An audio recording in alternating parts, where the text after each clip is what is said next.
Hi hello friends, இன்றைக்கி வந்து சூப்பரான பாகக்காய் புளிக்குழம்பு தான் நம்ம பண்ண போகிறோம். அதுக்கு வந்து நம்ம பாவக்காயை இப்போ வறுத்து எடுத்துக்கலாம். கசப்பு போகிறதுக்காக 1 டேபிள் ஸ்பூன் ஆயில் விட்டுக்கலாம். பாருங்கள், ஆயில் வந்து சூடாகிருச்சு. இது கூடவே நறுக்கின பாவக்காயை சேர்த்துக்கலாம். நறுக்கின பாவக்காயை சேர்த்த உடனே 1/4 டேபிள் ஸ்பூன் வந்து சால்ட்டு ஆட் பண்ணிக்கலாம். பாவக்காயோட கசப்பு தன்மை போகிறதுக்காக. பாவக்காய் வந்து நல்லா வணங்கி வர்ற வரைக்கும் நல்லா வதக்கிக்கலாம். பாருங்கள் மக்களே, நல்லா வதங்கி வந்துருச்சு. இந்த அளவுக்கு வதக்கிங்க, அப்போ தான் பாவக்காயோட கசப்பு தெரியாது சாப்பிடும்போது. நல்லா வதக்கியாச்சு. இதை வந்து நம்ம ஸ்டவ் ஆஃப் பண்ணிவிட்டு இதை தனியாக ஒரு பவுலில் கொட்டி வச்சு ஆற வச்சுக்கலாம். இப்போது அடுத்து ஒரு ட்ரை பேன் அடுப்பில் வச்சுட்டு பேன் வந்து சூடானதும் 1/2 டேபிள் ஸ்பூன் அளவுக்கு தனியா விதை, அது கூடவே பார்த்திங்கன்னா உளுந்து. உங்கள்கிட்ட வெள்ளை உளுந்து இருந்தாலும் சரி, இந்த மாதிரி கருப்பு தோலோடு இருக்கிற உளுந்தாக இருந்தாலும் சரி, எதுவாக இருந்தாலும் ஓகே. அதையும் இது கூடயே ஆட் பண்ணிவிட்டு ஒரு 1 நிமிஷத்துக்கு இதை வந்து ட்ரையாக வதக்கிக்கலாம். பாருங்கள், 1 நிமிஷத்துக்கு நல்லா வதக்கியாச்சு. கருகாமல் நம்ம வதக்கிக்கணும் எல்லாத்தையும். இது கூட பார்த்திங்கன்னா ஜீரகம் ஒரு 1/4 டேபிள் ஸ்பூன் ஆட் பண்ணிக்கலாம். கூடவே பார்த்திங்கன்னா வெந்தயம் ஒரு 1/4 டேபிள் ஸ்பூன் ஆட் பண்ணிக்கலாம். இது ஒரு 15 செகண்டுக்கு வந்து வதக்கி விட்டுக்கலாம். இப்போது இது கூடவே பார்த்திங்கன்னா வரமிளகாய், நான் ஒரு 6 மிளகாய் எடுத்து வச்சுருக்கேன். நீங்கள் உங்கள் காரத்துக்கு தகுந்தாப்பில் நீங்கள் மிளகா சேர்த்துக்குங்க. மிளகா சேர்த்துக்கிட்டு இது கூட வந்து தேங்காய் 2 பத்து தேங்காய் வந்து இந்த மாதிரி எடுத்து வச்சுருக்கேன். அதையும் சேர்த்துக்கலாம். தேங்காய் சில்லை சேர்த்துட்டு அதையும் நல்லா வறுத்துக்கலாம்.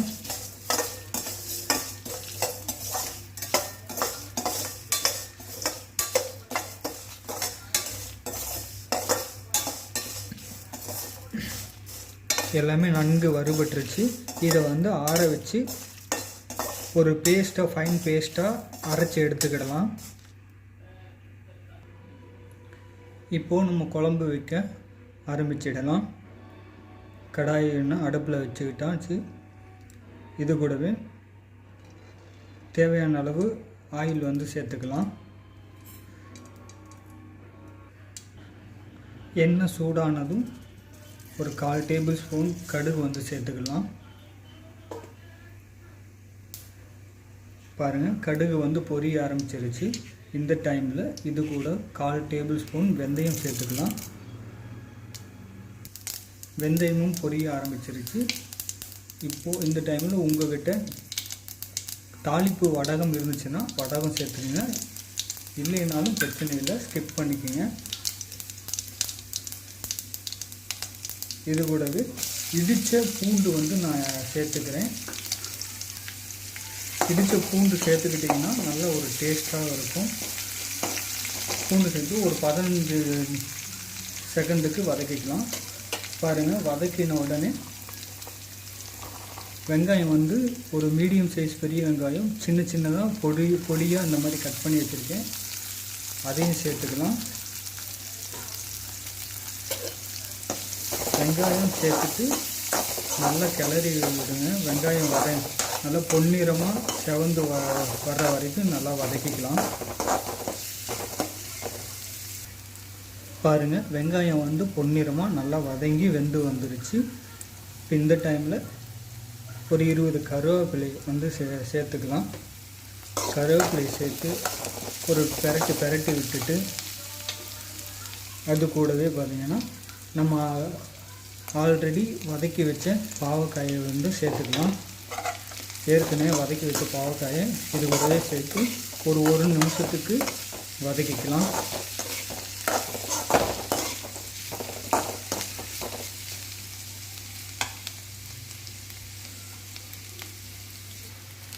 பாருங்கள், பாகக்காயை சேர்த்து 1 நிமிஷத்துக்கு வதக்கியாச்சு. இது கூடவே மல்லி இலைகள் ஒரு 1/4 கைப்பிடி அளவுக்கு வச்சுருக்கேன், கட் பண்ணி அதையும் சேர்த்துக்கலாம். சேர்த்துட்டு ஒரு பெரட்டி விட்டுக்கலாம். மல்லி இலையும் நல்லா வதங்கி வரட்டும். பெரட்டி விட்ட உடனே இது கூடவே சில்லி பவுடர் 1 டேபிள் ஸ்பூனுக்கு நான் சேர்த்துக்கிறேன். இது வந்து காரம் கொடுக்காது, கலர் பார்க்குறதுக்கு நல்லாயிருக்கும். குழம்புல காஷ்மீரி சில்லி பவுடர். நீங்கள் காரத்துக்கு ஏற்றாப்புல நீங்கள் மிளகாத்தூள் சேர்த்துக்கோங்க. இதை நல்லா ஒரு பெரட்டி மிக்ஸ் பண்ணி விட்டுக்கலாம். பாருங்கள், 1 நிமிஷத்துக்கு பெரட்டி விட்டாச்சு. இதை கூடவே நறுக்கி வச்சிருக்கிற தக்காளியை சேர்த்துக்கலாம். ஒரு மீடியம் சைஸ் தக்காளி. இதையும் ஒரு நிமிஷத்துக்கு வதக்கிக்கலாம். தக்காளி நல்லா வதங்கி வரட்டும். பாருங்கள், 1 நிமிஷத்துக்கு வதக்கியாச்சு. தக்காளி நல்லா வதங்கி வந்துருச்சு. நம்ம இது கூடவே மல்லித்தூள் வந்து ஒரு 1/2 டேபிள் ஸ்பூன் சேர்த்துக்கிறேன். கூடவே குழம்பு மிளகாய்த்தூள் 1 டேபிள் ஸ்பூனுக்கு நான் சேர்த்துக்கிறேன். பார்த்திங்கன்னா இது கூடவே மஞ்சத்தூளும் ஒரு 1/4 டேபிள் ஸ்பூனுக்கு சேர்த்துக்கலாம். சேர்த்துட்டு இது எல்லாத்தையும் நல்லா பெரட்டி விட்டுக்கலாம். பாருங்கள், நல்லா பெரட்டி விட்டாச்சு. இப்போது இந்த டைமில் புளி தண்ணி வந்து நான் கரைச்சி எடுத்து வச்சுருக்கேன். தேவையான அளவு அதை சேர்த்துக்கலாம். புளி தண்ணி சேர்த்துட்டு இதை நல்லா கலந்து விட்டுறலாம். இப்படி இந்த மாதிரி நல்லா கலந்து விட்டிங்கன்னா நல்லா மிக்ஸ் ஆகிக்கும். இது நல்லா நல்லா ஒரு 2 கொதி வந்து நல்லா போட்ட பாகக்காய் தக்காளி எல்லாமே நல்லா வேகிற வரைக்கும் கொதிக்கட்டும்.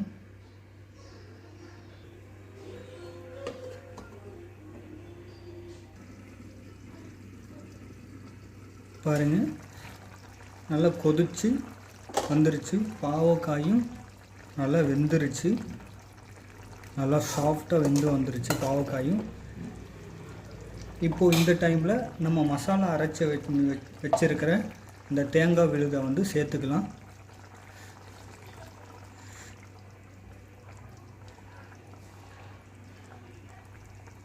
குழம்புக்கு தேவையான தண்ணி சேர்த்துக்கலாம். நான் இப்போ மிக்ஸி ஜார் கழுவி அதே தண்ணியை சேர்த்துக்கிறேன். சேர்த்துட்டு இது எல்லாமே நல்லா மிக்ஸ் ஆகிற மாதிரி கலந்து விட்டுக்கலாம். கலந்து விட்டுட்டு மசாலா வடை போகிற அளவுக்கு நல்லா கொதித்து வெந்து வரட்டும். பாருங்கள், திறந்து பார்க்கலாம். நல்லா கொதித்து வந்துருச்சு. மசாலா வடையெல்லாம் போயிடுச்சு.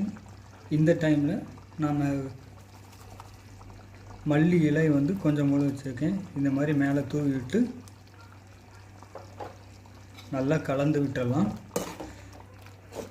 நல்ல ஒரு சூப்பரான ஃப்ளேவர் ஸ்மெல் சூப்பராக வருது.